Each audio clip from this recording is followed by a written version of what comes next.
C'est quoi ça? La nouvelle attraction d'Efteling, Danse Macabre, ouvrira ses portes. Danse Macabre? Qu'est-ce que c'est? Allez.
Bonjour à tous et à toutes, j'espère que vous allez bien, car aujourd'hui nous nous attaquons à une très grande vidéo. Halloween approche à très grands pas. Le but d'Halloween, c'est d'avoir peur, de ressentir des frissons au fond de notre être. C'est pourquoi je vais vous présenter le projet le plus ambitieux que le parc d'attractions hollandais des Pays-Bas Efteling est en train de préparer et terminera le 31 octobre, le soir d'Halloween. J'ai nommé Danse Macabre.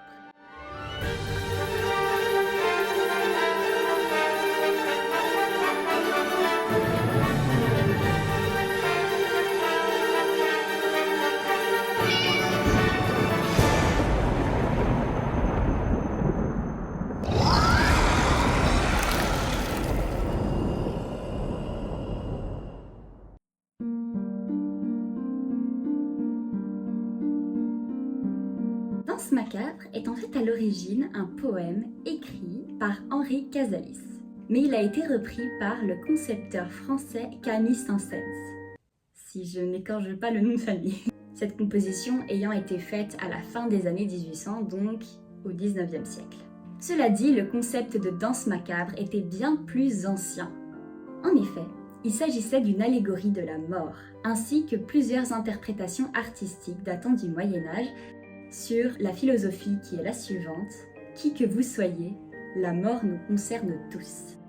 L'une des volontés, c'est de embellir la mort, comme si la mort était une fête. Vous l'aurez compris, cette composition musicale est le sujet principal de cette vidéo et il est donc important de comprendre la raison de sa création. La prochaine attraction d'Efteling a toute une thématique sur cette composition musicale.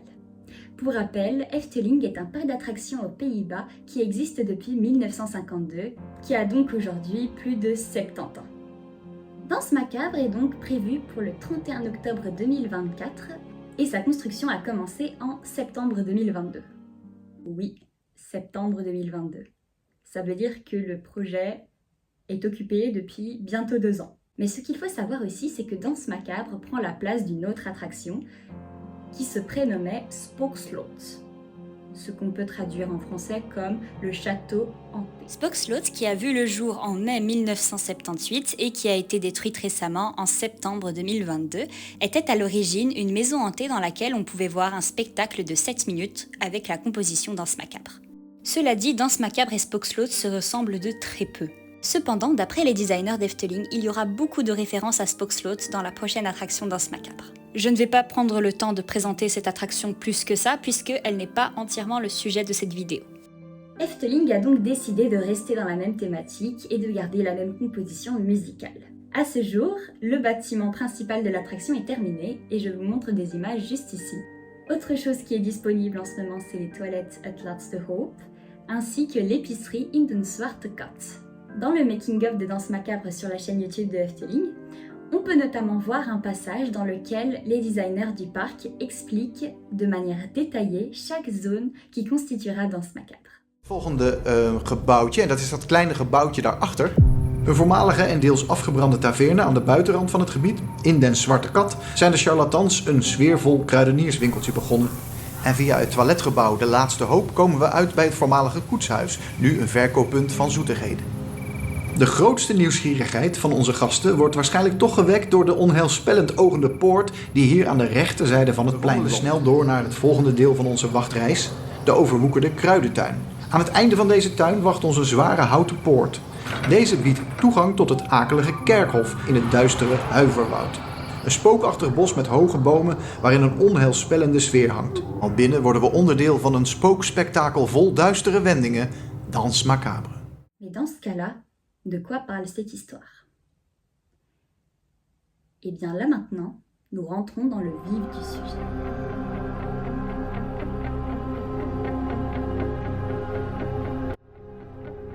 La particularité de cette histoire, c'est que nous la découvrirons à travers une caméra, ce qui rend l'intrigue très prenante. Car lorsque nous trouvons une caméra avec des vidéos dans lesquelles nous n'avons pas le contexte, cela rend la chose intrigante, car cela pousse notre curiosité. Mais que peut contenir cette caméra? Dans ce cas-là, j'espère que vous êtes prêts, car nous nous attaquons à l'histoire derrière Danse Macabre. Ja.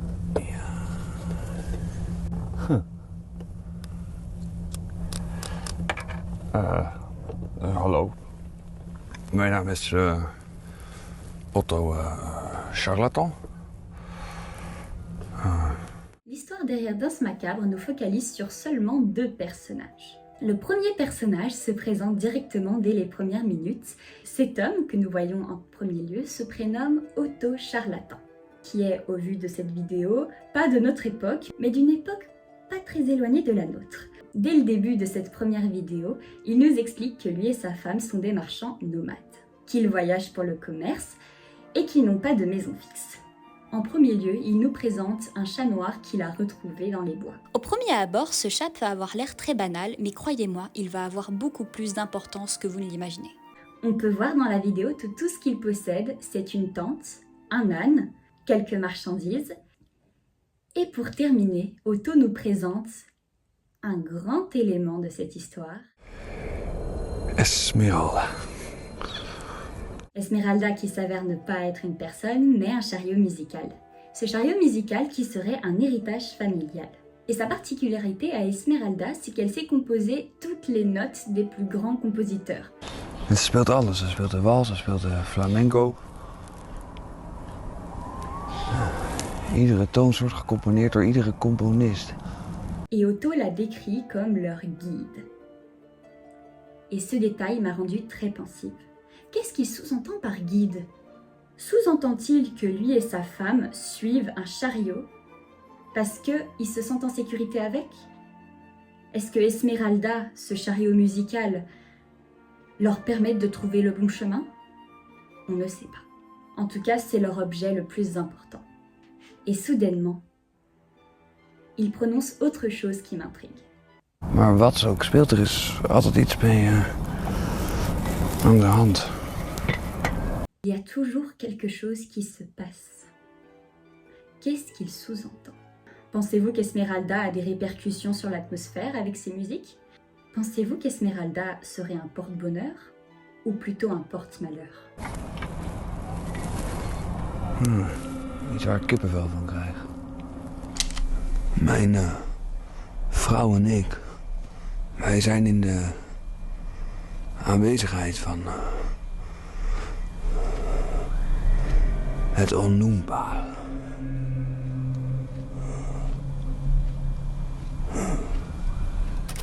Lors de mon premier visionnage, je ne savais pas de quoi il parlait parce que je ne connaissais pas la définition de ce mot. L'innommable est en premier lieu quelque chose qui ne peut pas être nommé, comme son nom l'indique. Cela dit, j'ai approfondi mes recherches dans la définition et je suis tombée sur une autre définition alternative. L'innommable serait en fait un synonyme de méprisable ou ignoble.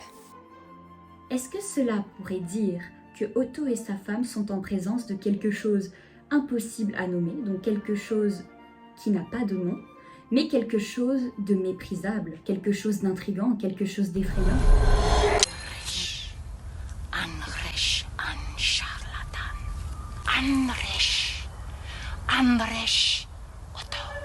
Dans la seconde vidéo de Otto, on peut enfin faire la connaissance du second personnage qui n'est autre que son épouse, Virginie Charlatan.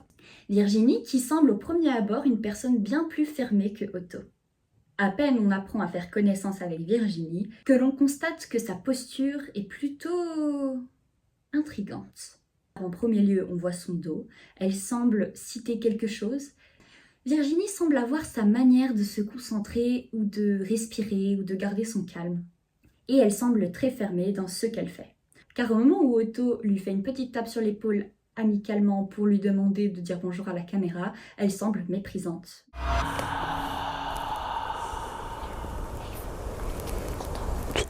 Kun je even een gedag zeggen?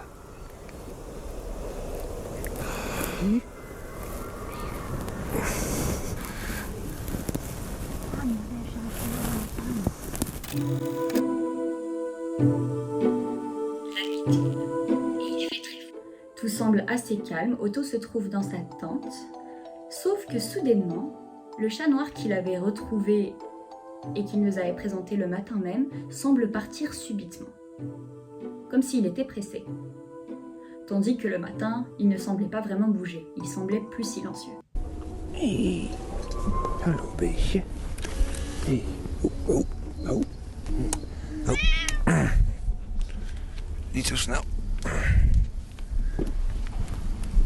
Et lorsqu'il sort, il voit sa femme Virginie toujours aussi fermée.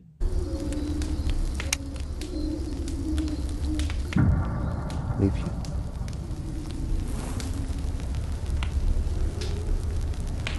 Et il n'a pas le temps de réfléchir que subitement, quelque chose d'étrange se produit.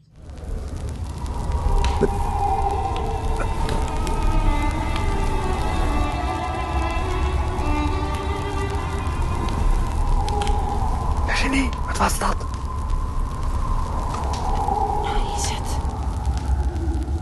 La musique qu'ils entendent au fond dans la forêt n'est autre que danse macabre. Mais ça, ils ne le savent pas encore. Suite à cette mélodie intrigante, Virginie semble déterminée à savoir d'où elle provient. Sauf que Otto la perd de vue puisqu'elle était très motivée. Il faut savoir qu'il se trouve au milieu des bois, en pleine nuit, sans aucun village à proximité. Ce qui rend la chose très intrigante et inquiétante.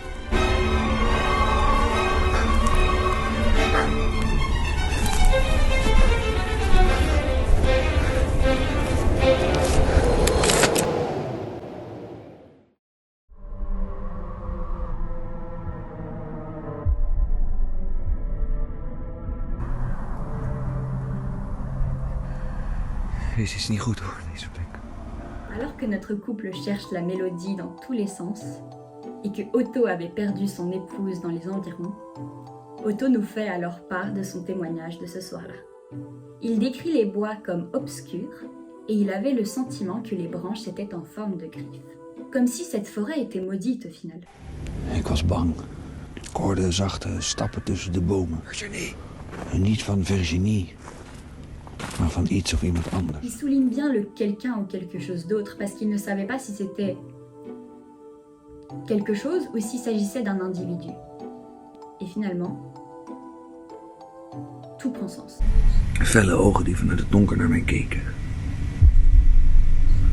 Het was onze kitten. Rustig.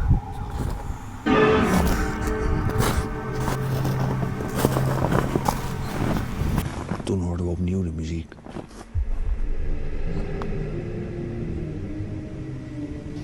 Ik kreeg kippenvel. Ik voelde me akelig. Het was alsof die muziek ervoor zorgde dat al het gevoel uit mijn lichaam verdween. Il indique littéralement que cette mélodie a affecté son corps, qu'il avait l'impression de ne plus exister pendant quelques secondes. C'est tout de même effrayant. Et quand on sait que cette composition se nomme Danse macabre et qu'elle a une atmosphère qui parle de la mort, on comprend les sentiments d'Otto. Mais ça ne s'arrête pas là. Cette nuit étrange se termine pour eux lorsqu'ils font une terrible découverte. Een graf. Ik denk al zeker een eeuw oud. Met daarop een bekende naam.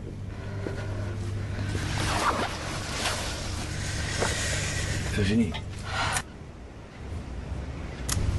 Ja? En nu gewoon. Oké.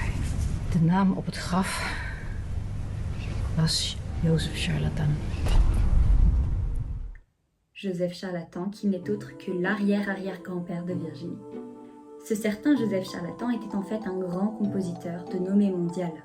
Ce qui veut dire que Virginie et son mari se trouvent actuellement dans la zone où son arrière-arrière-grand-père a disparu subitement avec son groupe d'orchestre. Mais comme Virginie insiste bien qu'il a disparu, la présence de sa tombe est plus qu'effrayante. Car si sa tombe était ancrée ici, Virginie l'aurait su, ou sa famille l'aurait su. C'est assez inquiétant. Dat hij hier in de bossen spoorloos verdwenen is. Samen met zijn complete orkest. Wat doet Jozefs graf hier midden in het bos? En wat is er met hem gebeurd?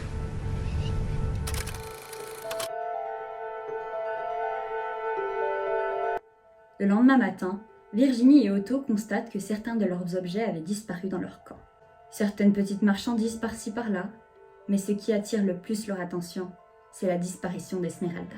Esmeralda. We moeten haar vinden. C'est pourquoi la moitié de la journée vont se retrouver à traverser les bois, en espérant la retrouver.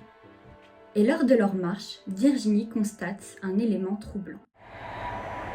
De weg die wij liepen, het was precies dezelfde als Joseph Charlatan met zijn orkest al afgelegd. Waarom volgden wij in zijn voetsporen? En wat zouden we ontdekken aan het eind van deze tocht? Et alors qu'ils marchaient, Virginie aperçoit au loin une vieille taverne.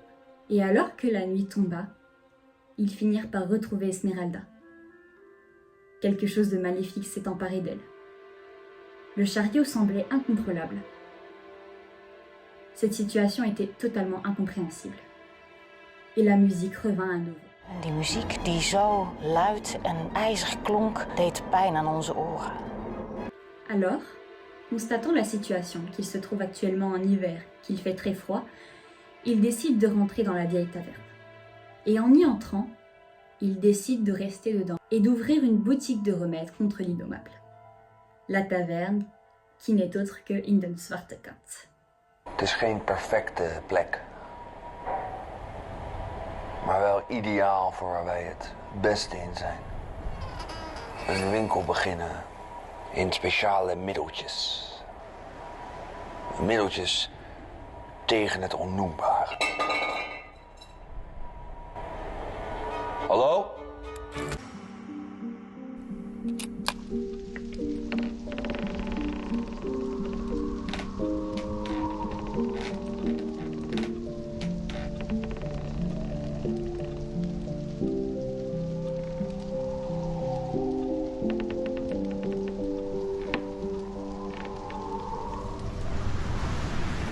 Deze taverne heeft een veeg maar duister verleden. Ils ont entendu des bruits assez étranges. Intrigués, ils décident de trouver l'origine de ce bruit. Ils arrivent alors à l'un des coins de la taverne et trouvent une sorte de panier. Et ils entendent le chat. Encore ce chat noir. Mais il semblait pas très amical.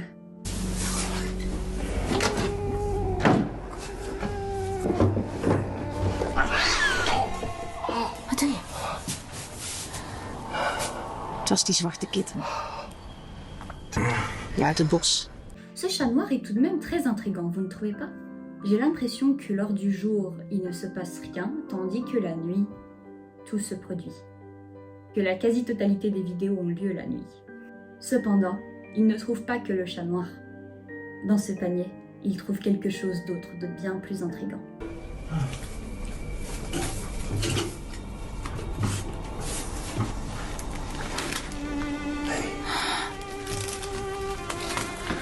ils vont trouver le journal de Joseph Charlatan et de sa composition, Danse macabre, ainsi que quelques images de l'abbaye.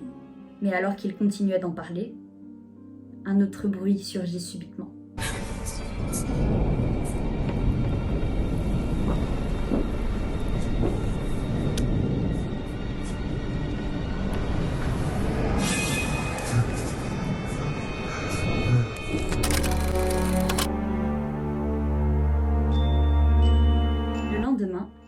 Virginie souhaite aller à l'extérieur pour chercher de la nourriture. Mais Otto l'a déconseillé de sortir depuis qu'il a vu cette ombre inquiétante. Pendant ce temps, Otto, lui, décide de consulter le journal de Joseph Charlatan. Dans ses écrits, il découvre alors que Joseph Charlatan devait composer Danse macabre pour un concours international. Celui-ci devait avoir lieu à l'abbaye de Katsevel. Et c'est lors de son trajet avec son orchestre qu'il disparut. Alors que Otto n'a même pas le temps de donner d'autres informations, toutes les bougies s'éteignent.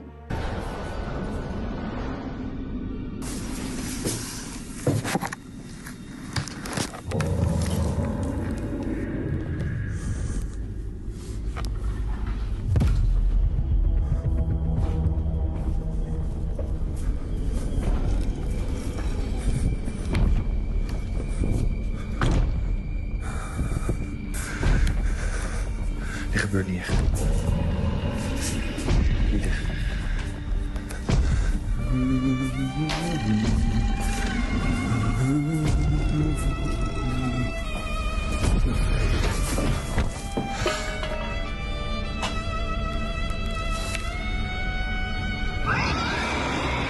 Et on entend le bruit d'un monstre. On ne sait pas lequel puisqu'on n'a pas droit à l'image, mais rien qu'en l'entendant, on peut imaginer qu'il s'agit d'un monstre ou d'une force maléfique.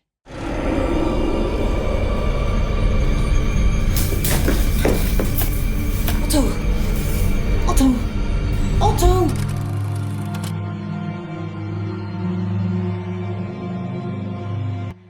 Quelques heures plus tard, Virginie trouve son mari à terre.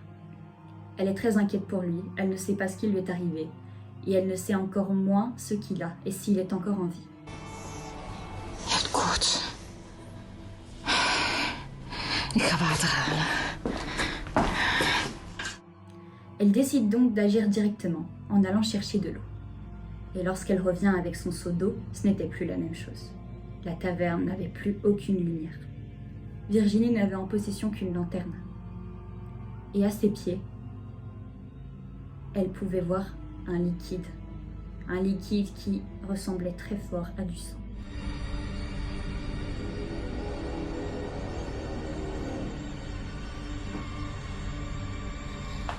Au plus elle avançait, au plus il y avait de sang par terre. Mais ça ne s'arrête pas là. Elle trouve plus particulièrement des os. Beaucoup d'eau. Beaucoup d'eau qui appartiennent sûrement à un squelette. Et cela me semblait trop peu évident qu'il s'agissait d'un humain. Ça ne pouvait pas être le chat noir. Il y avait trop d'eau. Et alors qu'elle continuait d'avancer, Otto se retrouve face à elle. Het houdt ons in de gaten. Duister uit de kapel. Ga nu het kan. Otto! Otto!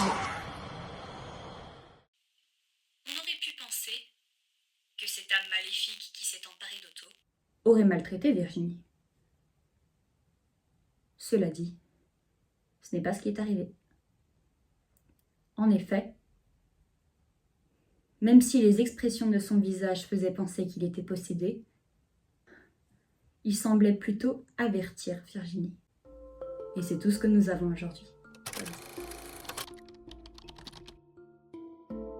Mais dans ce cas-là, que se passera-t-il ensuite? Comment tout cela va se terminer? Qui a pris possession de Otto? Joseph Charlatan? Qui, ça se trouve, a pris possession d'Otto et a voulu mettre en garde sa descendante? Parce que lui-même a été victime de cette menace? Peut-être qu'il cherchait à la protéger? Est-ce que Otto va retrouver ses esprits? Vont-ils réussir à s'échapper? Vont-ils rester vivants? Vont-ils arriver à cette chapelle? Ou alors, est-ce que tout cela se terminera bien? Malheureusement, on l'ignore. Mais je ne pense pas qu'on va tarder à le savoir. La dernière partie du Making of d'Efteling sortira soit en septembre, soit en octobre. Et l'attraction sort le 31 octobre. Donc on n'aura plus qu'une seule partie pour savoir ce qui s'est passé. Mais je trouve qu'en fin de compte, on sait beaucoup de choses et on se pose beaucoup de questions. Et c'est sur cette note que je vais terminer cette vidéo. J'espère qu'elle vous a plu. Lors de l'ouverture de Danse Macabre, je vous ferai part de mon opinion et de ma réaction au dernier épisode du Making of. Si vous avez aimé ce genre de concept de vidéo, n'hésitez pas à me le faire savoir. Moi, je vous dis à très bientôt pour une prochaine vidéo. Prenez soin de vous!